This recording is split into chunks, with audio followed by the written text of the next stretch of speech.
Every day, trillions of dollars move across borders, exchanged, invested, and hoarded. But behind that flow lies a hidden truth. One country quietly pulls the strings. The United States doesn't just participate in the global economy, it shapes it, controls it, and in many cases, weaponizes it. From interest rate decisions in Washington that ripple through entire continents, to sanctions that can cripple a nation overnight, the influence is staggering. Nations may appear sovereign, but when it comes to money, many are trapped in a system built to serve American interests. This isn't a conspiracy theory, it's a system hiding in plain sight. A system where institutions like the IMF and World Bank enforce policies that often benefit Washington more than the countries they claim to help. A system where the dollar reigns supreme, not by chance, but by design.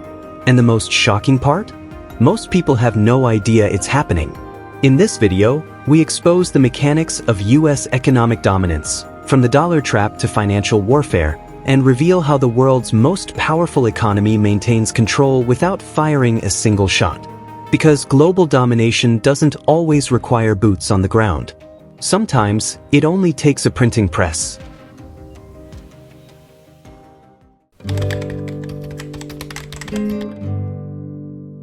The US dollar isn't just paper. It's power. As of 2024, over 58% of the world's foreign exchange reserves are held in US dollars. That's more than all other major currencies combined. But this dominance didn't happen by accident. It was engineered.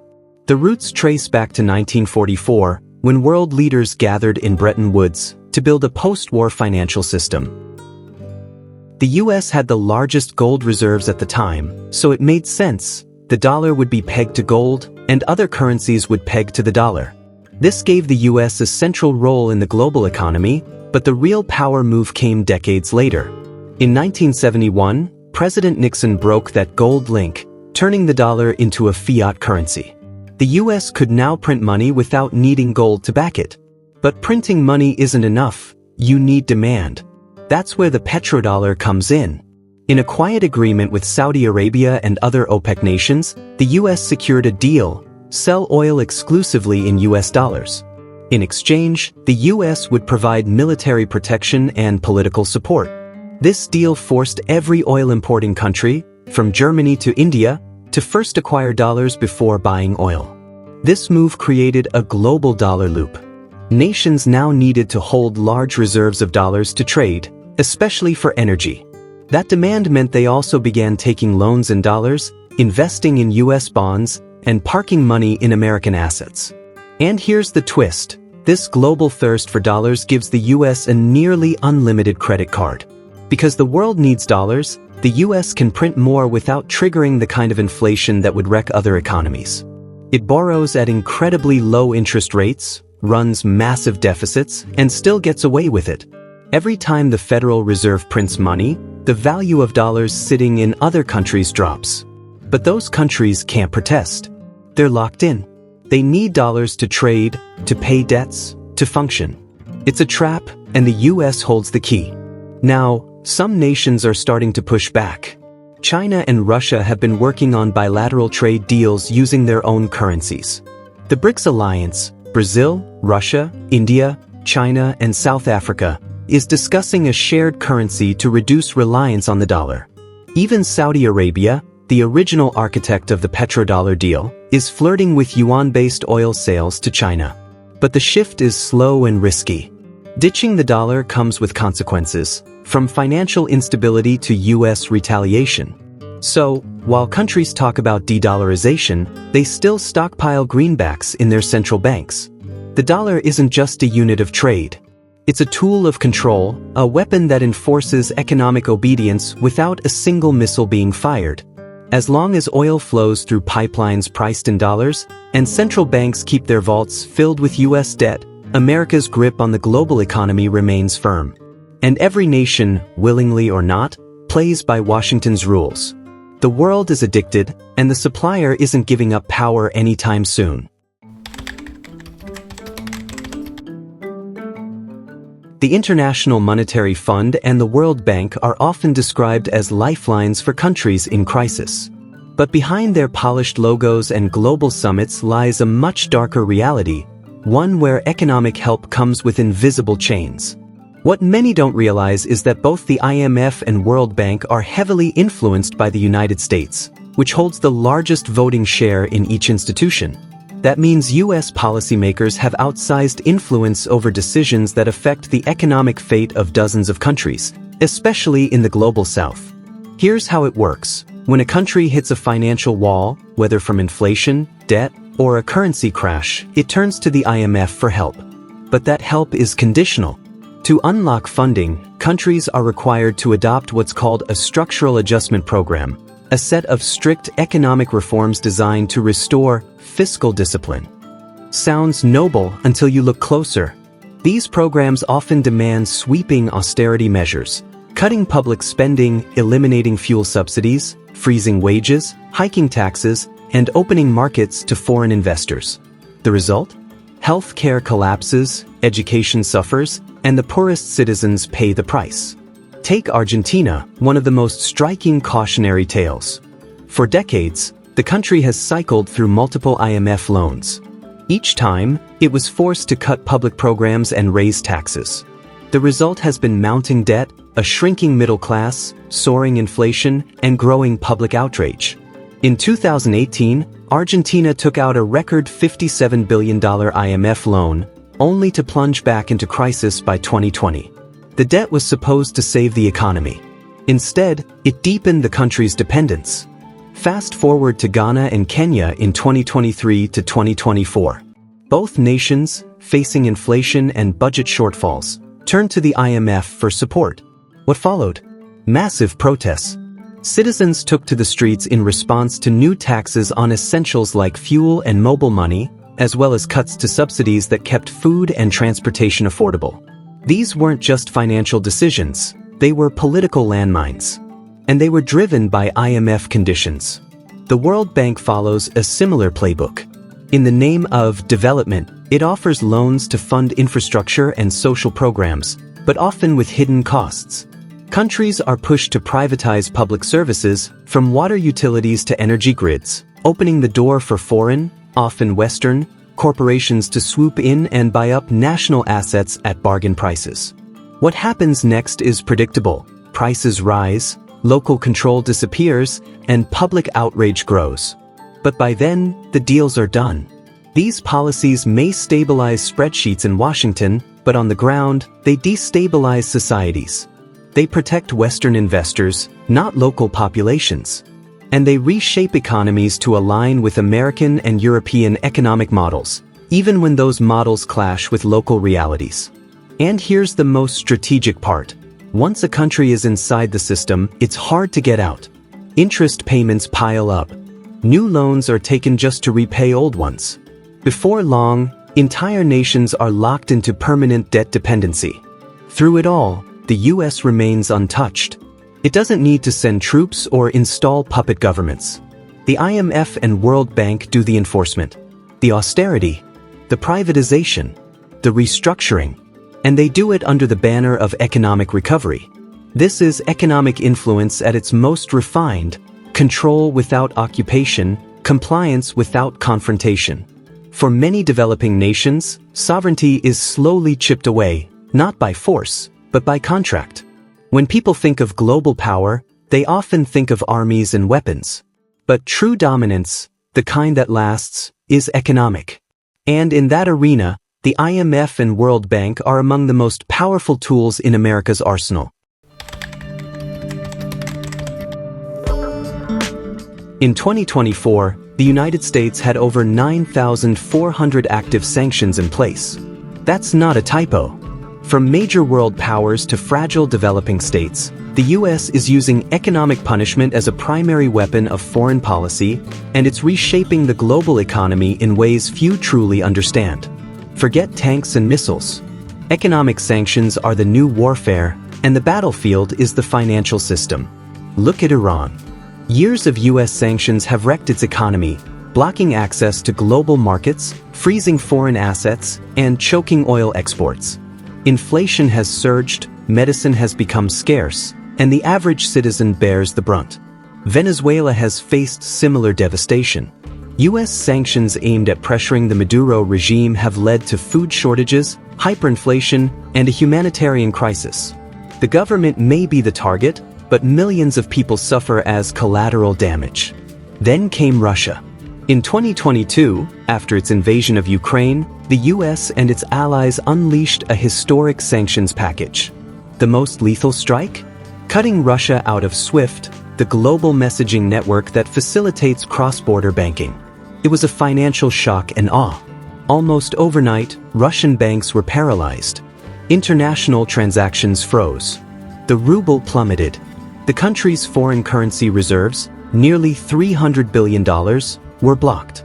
Russia was still standing, but its connection to the global financial system had been severed. SWIFT isn't owned by the US, it's based in Belgium. But make no mistake, Washington wields influence over it. That influence can switch off a nation's financial oxygen with the press of a button. And because over 11,000 banks in more than 200 countries use SWIFT, losing access is like being exiled from the global economy. This isn't just about governance. These moves ripple outward, crushing businesses, triggering layoffs, disrupting supply chains, and making basic goods unaffordable for everyday people. It's the modern version of a financial guillotine, quick, clean, and devastating. But here's the twist.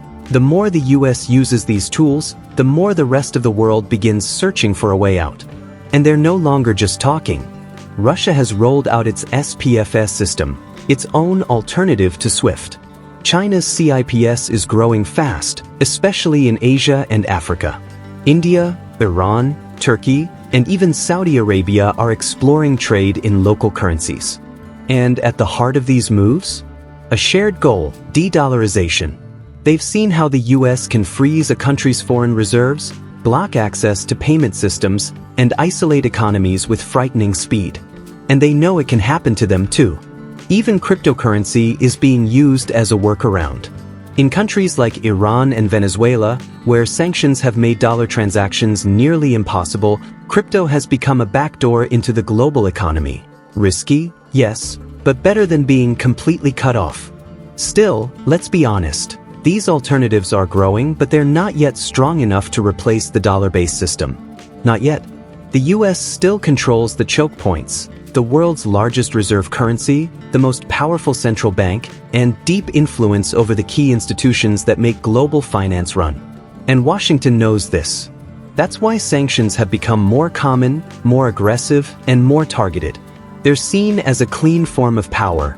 No boots on the ground, no messy wars, just economic pressure until the other side breaks. But there's a cost.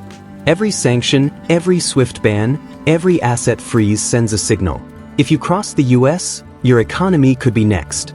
That fear may work in the short term, but over time, it's also fueling a resistance, a slow, strategic push by nations to build a parallel financial world. The more the US weaponizes finance, the more it risks pushing the global economy toward fragmentation. And if the world ever reaches a tipping point, where critical mass shifts away from dollar dominance, it won't be bombs or bullets that shake the system. It'll be a collapse of trust. Until then, the guillotine stays sharp, and the message is clear: step out of line, and the blade comes down. The US doesn't just dominate the financial world, it protects that dominance with military power, tech supremacy, and global influence that runs deeper than most people realize. When a nation tries to challenge that order, the response is swift and often devastating. Muammar Gaddafi's Libya is one of the most chilling examples. Gaddafi proposed creating a gold-backed African currency to rival the US dollar and free African nations from Western debt traps. Months later, NATO, with the US at the helm, intervened militarily. Gaddafi was overthrown and killed. His country was shattered. Officially, the mission was about protecting human rights. But beneath that justification lay a message no leader could miss: threaten the dollar, and there will be consequences. But not all battles are fought with bombs. The US excels in soft power, media influence, diplomacy, foreign aid, and cultural dominance. Hollywood exports American ideals to billions. US-based NGOs fund development, but with strings attached. Foreign leaders who resist are pressured, sanctioned, or politically isolated. Even powerful allies like Europe rarely step out of line. Despite its economic strength, the European Union remains heavily reliant on US security guarantees through NATO. This dependency limits Europe's ability to challenge Washington's geopolitical moves. Whether it's the war in Ukraine, tech regulations, or trade with China, Europe often follows America's lead, even reluctantly. Then comes the tech layer, often invisible but deeply entrenched. The world's largest platforms, Google, Apple, Amazon, Meta, Microsoft, are American. These tech giants control global communication, data flows, cloud storage, and digital infrastructure. They're subject to US law and can be pressured by US interests. In effect, data sovereignty doesn't exist when the servers belong to America. It goes further. Economic perception itself is controlled. Credit rating agencies like Moody's, Fitch, and S&P can raise or sink a nation's economy with a single downgrade. Think tanks, often US-funded, shape foreign policy discourse globally. Financial media like CNBC, Bloomberg, and Reuters act as mouthpieces for investor sentiment, reinforcing narratives that benefit US markets. So why doesn't the world push back? Because most countries can't afford to. They depend on US trade, foreign investment, tech platforms, military defense, and access to dollars. Challenging that system openly would mean financial isolation, military pressure, and political instability. Retaliation is real, and leaders know it. But that doesn't mean they're not preparing. China is building its own payment systems and investing heavily in military and infrastructure. India, Brazil, South Africa, and others are exploring trade in local currencies. BRICS is expanding, with more countries expressing interest. Regional alliances are quietly forming around resisting Western dominance, step by careful step. What's happening now isn't a direct confrontation, it's a slow but strategic decoupling. The US is still the global referee, but the players are starting to form their own leagues. Still, America's grip hasn't loosened. Not yet. And while the world watches and calculates its next move, few dare to speak openly about the scale of US dominance. The silence isn't accidental. It's fear. It's caution. It's survival. But it won't last forever. For decades, the US has ruled the global economy, not just through wealth, but through control. Of money, of markets, of media, of power itself. Most countries know the game is rigged, but they also know the risks of saying it out loud. Speak up and you're isolated. Push too hard and you're punished. And so, the silence continues. But that silence is breaking. Slowly, quietly, relentlessly. A new world is coming, one where power is more balanced, voices are more equal, and no one nation dictates the future for everyone else. The question is, how long can the US hold onto its grip? If this video opened your eyes, don't just scroll away. Like, comment, and share it with someone who needs to hear this. Subscribe to the channel for more content that cuts through the noise and tells the truth no one else will.